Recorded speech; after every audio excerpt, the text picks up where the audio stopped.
Bonjour. Laissez à vos jugements leur développement propre silencieux. Ne le contrariez pas, car comme tout progrès, il doit venir du profond de votre être et ne peut souffrir ni pression ni hâte. Portez jusqu'au terme, puis enfantez. Tout est là. C'était un extrait de Lettres à un jeune poète de Rainer Maria Rilke. Nous avons le plaisir d'accueillir aujourd'hui chez Art et Lettres Cristina Montescu, née à Craiova, en Roumanie, une auteure montréalaise qui vit à Montréal depuis 2004. Elle est détentrice d'une maîtrise en études françaises à l'Université de Montréal, puis d'une maîtrise en études des arts obtenue au Maroc et d'une licence en lettres de l'Université de Craiova, toujours en Roumanie. Elle a publié 5 recueils de poésie et un recueil de nouvelles. Le tout dernier, c'est un roman titré La balade des matrices solitaires, publié chez les éditions Hashtag à Montréal. Alors bonjour à vous Christina. Bonjour, merci beaucoup de m'avoir invité. C'est un Merci plaisir de beaucoup. vous accueillir. Le plaisir est pour nous. Alors, vous êtes un auteur prolifique. Donc, comme je viens de le mentionner au début, vous avez écrit des livres, vous avez publié à la fois chez Écrit des Forges et aux éditions Harmattan. Dans un premier temps, avant de parler de ce dernier roman, La balade des matrices solitaires, je propose qu'on prenne quelques minutes, histoire de récapituler et de vous laisser vous exprimer sur ces livres dans un premier temps. Le premier, c'était en 2003, si je ne m'abuse, Larmes cadenassées, publié aux éditions L'Harmattan. Est-ce que c'est bien ça? Oui, c'est bien ça. Euh, Écrire a commencé avec le Maroc. Mhm. J'ai eu une bourse pour étudier à Rabat et j'ai D'accord. rencontré Abdel Fattah Kilito. Et Ah oui, l'un des plus grands qu'on salue. Oui, oui, et j'ai été tellement impressionnée par ce qu'il écrivait, j'ai oui, ressenti le besoin de le traduire dans ma langue maternelle. Et pendant oui. que je traduisais, j'ai ressenti le besoin d'écrire à mon tour. C'est commencé au Maroc, j'ai écrit en français. Et quand j'ai fini mes études au Maroc, j'avais déjà un livre, L'Arbre cadenassé, que j'ai envoyé aux éditions L'Harmattan, qui ont accepté de me publier. C'est commencé comme ça. Comme ça, parfait. Puis après, vous avez enchaîné chez Écrit des Forges. Là, on est dans la poésie. Vous avez publié Tristesse, à chien mauve. C'est quoi la thématique justement de ce recueil? Venant ici au Canada, j'avais l'impression que j'apportais avec moi une cage de tristesse, que je ne pouvais pas m'en échapper. Et Mhm. c'est face à ce constat qu'on change d'endroit, mais on ne change pas de personnalité, on ne change pas d'être intérieur, que j'ai écrit ce livre. Et c'est parti après une autre traduction, une poétesse roumaine, Elena Ștefăi. J'ai traduit Mhm. de ses poèmes pour qu'elle participe au Festival international de Trois-Rivières. Et Mhm. encore une fois, cela m'a donné le courage d'écrire et ensuite De continuer. de continuer. Et une Très bien. fois que j'avais fini, j'étais étudiante à l'Université de Montréal et l'auteur en résidence était Normand de Bellefeuille. Moi, je suis Mhm. quelqu'un qui n'a pas tout à fait le courage de s'imposer. J'hésitais, donc je lui ai donné à lire mon manuscrit.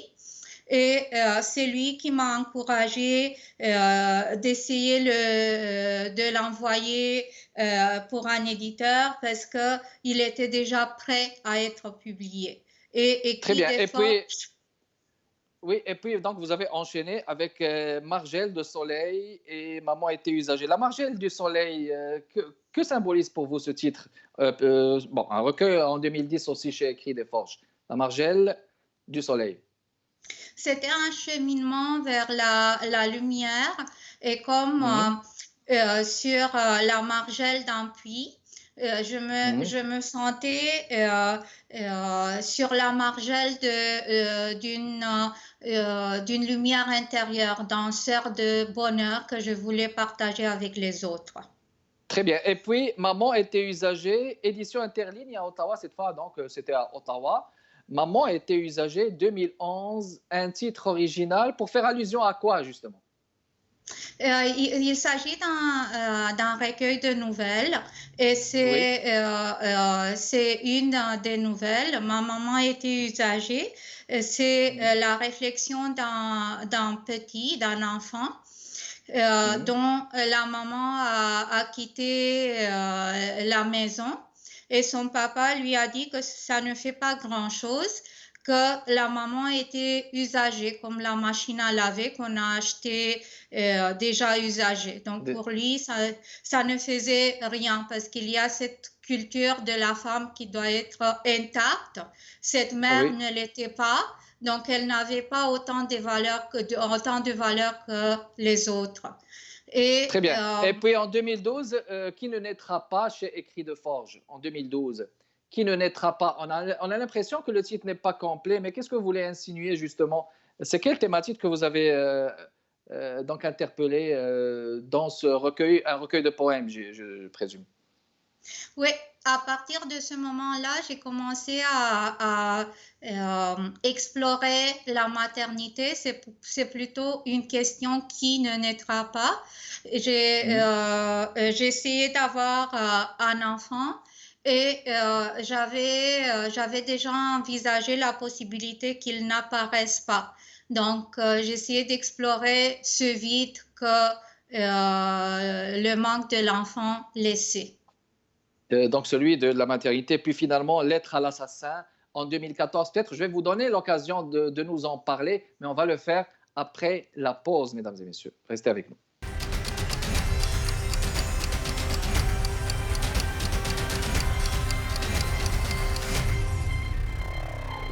On est de retour avec vous, mesdames et messieurs, chez Ici Télévision. Avec Art et Lettres, on a invité Christina Montescu, une auteure montréalaise prolifique d'origine roumaine. On est en train de parler d'abord de ses récents écrits et c'est un plaisir de lui parler justement. Avant de lui parler, avant de la laisser nous parler de son tout dernier, qui est la balade des matrices solitaires. On est arrivé, Christina, à Lettre à l'assassin, Oui. 2014, poésie publiée chez Écrit des Forges. Je vais vous laisser nous donner une idée à ce niveau.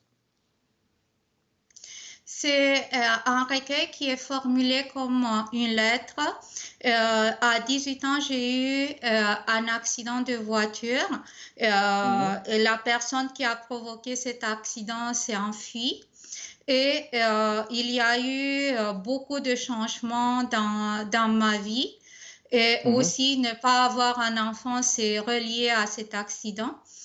Et je voulais faire la paix avec ce sujet et écrire mhm, à cette personne que je n'ai jamais rencontrée après l'accident et mhm. lui faire savoir que l'accident n'a pas été juste une perte, mais Oui. une occasion de découverte et une occasion de pouvoir revivre. Très bien, parfait. Alors maintenant, on arrive finalement à votre tout dernier, hein, la balade des matrices solitaires. C'est un titre, je suis certain qu'il y a une métaphore là-dessus. Mais justement, qu'est-ce qui a d'avoir motivé l'écriture de ce roman? Et puis, est-ce qu'on peut le qualifier de roman choral? Ces romans où il y a une certaine originalité, hein, qui sait rendre un livre vivant. Est-ce qu'on peut justement le qualifier de roman choral? Et qu'est-ce qui a motivé son écriture, Christian? Oui, on pourrait le qualifier de roman choral. C'est un roman qui a plusieurs personnages, ou Mhm, plutôt il s'agit d'un seul personnage, la maternité, et ce mhm, personnage prend plusieurs, disons, incarnations. Il y a la jeune femme qui raconte, Ariana, qui mhm, n'a pas encore eu d'enfant. Il y a mhm, deux autres qui sont mères et une autre qui voudrait le devenir. Et qu'est-ce qui a motivé l'écriture? J'ai longtemps vécu avec le désir d'avoir un enfant. Et j'ai senti qu'il fallait dépasser ce désir et voir la maternité sous tous les angles. Que je ne peux pas m'arrêter juste à un manque, mais poser la question, qu'est-ce que c'est la maternité? Qu'est-ce que ça donne à la femme? Qu'est-ce que cela enlève à une femme?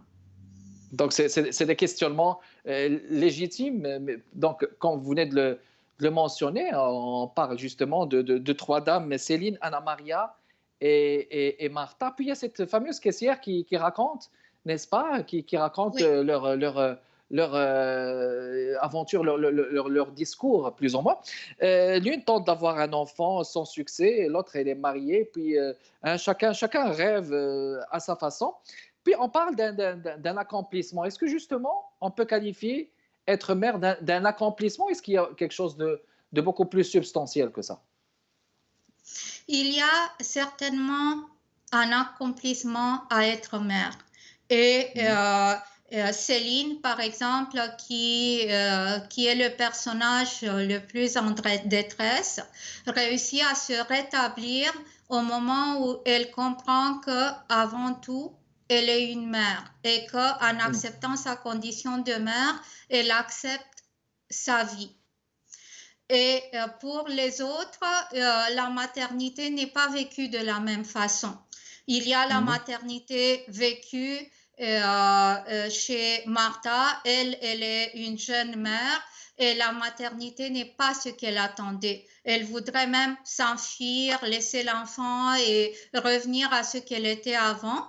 Et elle ne sait pas encore si c'est quelque chose de bien ou quelque chose de mal. Pendant que l'autre personnage qui n'a pas encore donné naissance, pour elle, c'est un rêve. Mais elle comprend qu'elle existe à l'extérieur de ce rêve de maternité et qu'elle existe à l'extérieur de son ventre qui est vide. Qui est vide, d'accord. Parfait. Je vous cite, Martha, un extrait à la page 17. C'est Martha qui parle justement. Toutefois, un jour, l'impossible est survenu. Je me suis retrouvée contente du matin au soir. Ensuite, j'ai continué à être heureuse le lendemain et sur le lendemain. Je n'arrivais pas à me nourrir d'aspirations éloignées et de rêves fous.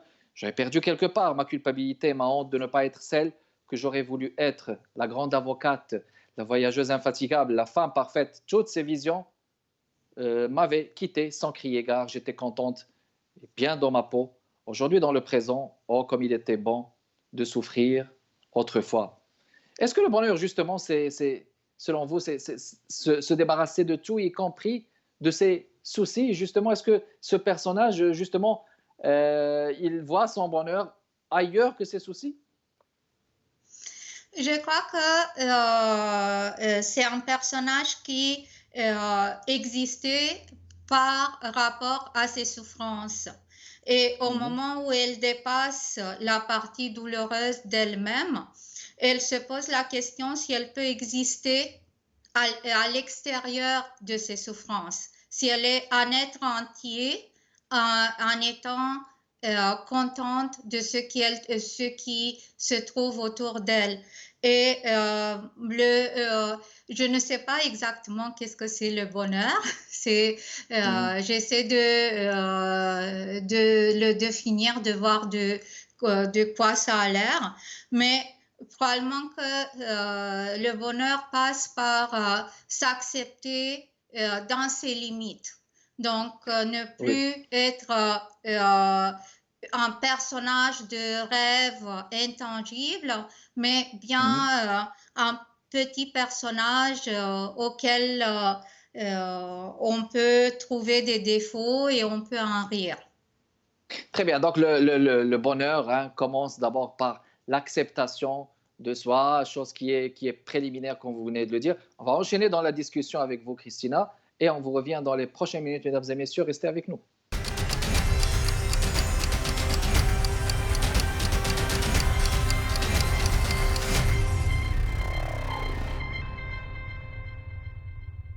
On est de retour, mesdames et messieurs, dans le cadre de Art et Lettres. Notre invitée, c'est Christina Montesco. On est en train de parler non seulement de ses livres, mais de son tout dernier, La Ballade des matrices solitaires. Une belle lecture, des personnages fascinants. Je vais vous laisser le choix, si vous le voulez bien, de partager avec nos lectrices, nos spectatrices et téléspectateurs, un extrait de La Ballade des matrices solitaires. Si vous le voulez bien, c'est à vous, Christina. Oui, il s'agit de ce livre que je vais ouvrir à la page 123 et il s'agit d'un souvenir de Martha, l'avocate qui est une jeune mère aussi. Moi, Martha, à la place d'aller à l'école, je me suis cachée sous la table dans la chambre de ma grand-mère. Pendant que j'enfilais mon uniforme d'écolière en m'attardant sur le tablier bleu si difficile à nouer sans l'aide de ma mère, j'ai entendu quelqu'un qui appelait mon nom d'une voix rauque, presque éteinte, mais étonnamment très autoritaire. « Martha, Martha, Martha !» scandait cette voix inconnue à travers la cour remplie de feuilles mortes et de bois de chauffage. « Martha, Martha, Martha !» menaçait le vent qui la portait à l'intérieur de mon ventre. J'ai ouvert la porte de l'armoire penderie et je me suis jetée contre les robes de ma mère et les pantalons de mon père. Ces choses lisses et fragiles se sont collées contre ma joue, m'ont entourée d'une armure d'odeur chère et tiède. Les pantalons transportaient la poussière des grandes rues et de l'usine où mon père travaillait, tandis que les robes pendaient à des crochets de fleurs inconnues. Mon petit monde n'était constitué que de tissus imprimés au doux visage de mes parents réunis. J'ai choisi ce passage parce que c'est le moment où mon personnage, Martha, découvre la mort par la mort de sa grand-mère. Et la maternité telle qu'on l'a souvent conçue, c'est un objet de lutte contre la mort. L'enfant qui va annuler la mort du présent et qui va nous transporter dans l'avenir. Alors justement, dans ce passage avec Martha, fameuse justement dans ce livre, le poids du passé aussi, ça joue un rôle. Donc vous pensez que normalement, ce qu'on vit dans le passé, ça peut influer justement sur notre cheminement, que ce soit pour notre accomplissement dans la maternité, dans notre vie future? Oui, certainement. Le passé, on le porte toujours avec nous. Parfois, il est lourd et on est comme un Sisyphe qui essaie de le mener le plus loin possible, de s'envoler contre ce passé. Parfois, ce passé nous donne des ailes parce qu'il est dans le sens dans lequel nous voulons aller, mais on le porte avec nous et je crois qu'il est toujours en balancement. Parfois, il est pierre, parfois, il devient des ailes. Très bien. Puis, le destin de ces trois femmes, on dirait que parfois elles assument, parfois non. C'est un beau épilogue. Il est ouvert. Le mari de Martha, Minéa, qui vient présenter ses excuses. Après une petite chicane, on ne sait jamais. Hein? Est-ce que dans le fond, c'est une réconciliation avec toutes ces crispations, ces ouvertures par la paix? Oui, pour elle, c'est une conciliation. Elle a essayé de s'enfuir de sa condition de mère, de sa condition de femme. Et elle, avec la subtilité de la femme, elle a amené les choses jusqu'à ce qu'il demande des excuses. Mais lui aussi, Michna, il a essayé de se trouver lui-même parce que il n'est pas arrivé à être celui qu'il voudrait être. Donc finalement, les deux, par la paix, sont d'accord à entériner un compromis et Très bien. vivre malgré les autres désirs qui les habitent, autant elle que lui.